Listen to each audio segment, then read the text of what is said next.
Soudain, le vent se lève.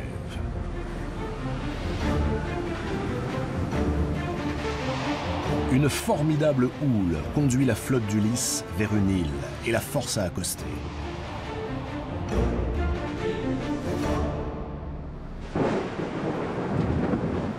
Ulysse connaît cette île. C'est Ismaros, le pays des Cicones, qui furent les alliés des Troyens, les ennemis des Grecs. Puisqu'il faut y faire halte, Ulysse décide de s'y procurer des vivres.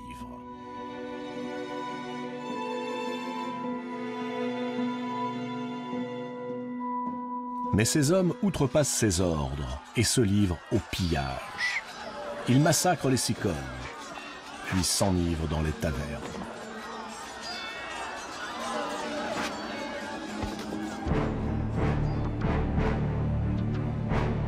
Euryloque tente d'intervenir. Les dieux risquent d'être contrariés. Ulysse n'a pas le courage d'arrêter ces hommes. Les dieux, lâche-t-il dans un soupir.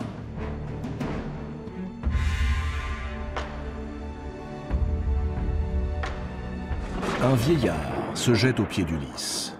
C'est un prêtre d'Apollon. Il propose au roi d'Ithaque de l'or et des outres de vin rares, afin que sa famille et lui-même soient épargnés. Ulysse accepte d'un air absent. À la vue de tous ces cadavres qui recouvrent les rues, il est pris de vertige.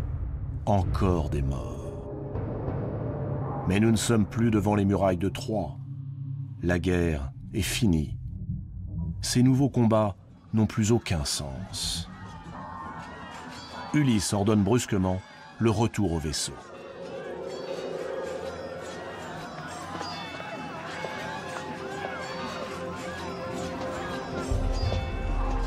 Mais alors que ces soldats, encore éméchés, alourdis par leur prise de guerre, remontent à bord des navires, une pluie de flèches s'abat sur les Grecs.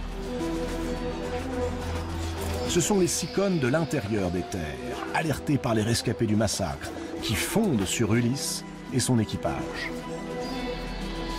Les Grecs tentent de faire face, mais plusieurs d'entre eux sont tués. Il faut fuir.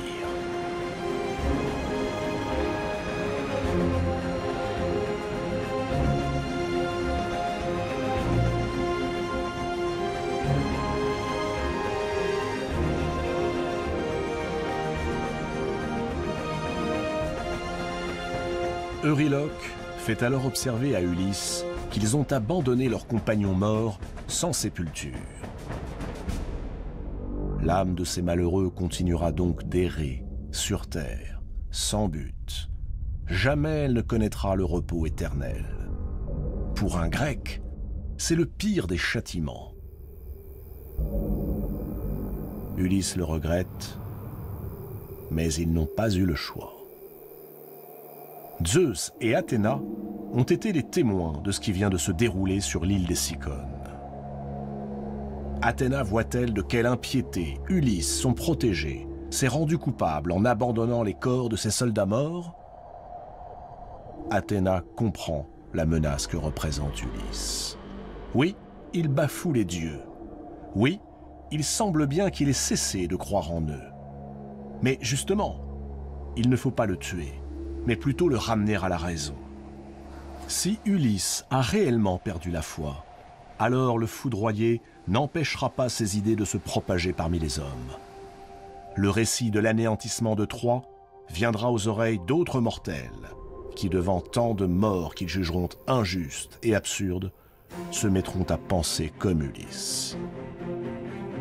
Non, ce qu'il faut, dit Athéna, c'est que Zeus la laisse protéger Ulysse, comme elle l'a toujours fait par le passé, en l'aidant dans ses épreuves. Puis, en se faisant reconnaître de lui, elle balayera d'un revers de main ses idées nouvelles. S'il rentre sain et sauf, guidé par la déesse, alors Ulysse sera bien obligé d'admettre que malgré les morts de la guerre de Troie, les dieux sont tout-puissants. Il reviendra dans le droit chemin et oubliera ses idées séditieuses.